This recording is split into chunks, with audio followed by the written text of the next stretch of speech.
Tribun Gayo.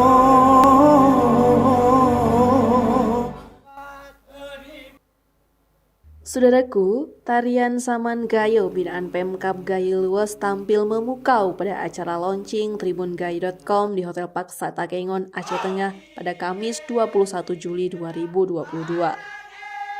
Sejak penari naik ke atas panggung, para tamu undangan sudah antusias ingin menyaksikan penampilan luar biasa tersebut. Para penari dengan kompak dan serentak menepuk dan menggelengkan kepala mereka. Gemuruh tepuk tangan mewarnai selama tari saman tersebut ditampilkan. Tarian ini merupakan tarian saman yang telah disahkan UNESCO menjadi warisan dunia tak benda. Pertunjukan tarian Saman Gayo Luas ini tampil di penghujung acara launching tribungayo.com dan webinar dengan tema Bangga Pariwisata dan Kopi Gayo. Pada sisi lain, Bupati Gayo Luas Muhammad Amru menyatakan bahwa kabupatennya optimis menjadi pusat pariwisata di Aceh.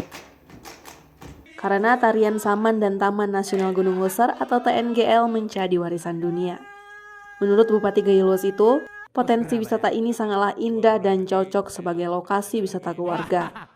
Ia berharap jika Sungai Alas di Gayo Luas dapat menjadi bagian sebagai lokasi arung jeram pada PON ke-21 tahun 2024 karena Sungai Alas memiliki kualitas grade 6. Sungai Alas disebut-sebut Sungai Alas ini mempunyai grade untuk wisata arung jeram terbaik dan kita berharap dukungan dari rekan-rekan Tribun Gayo nanti di PON 2025 barangkali nanti itu Sungai Alas di Tanah Gayo itu bisa dijadikan menjadi salah satu lokasi perlombaan arung jeram.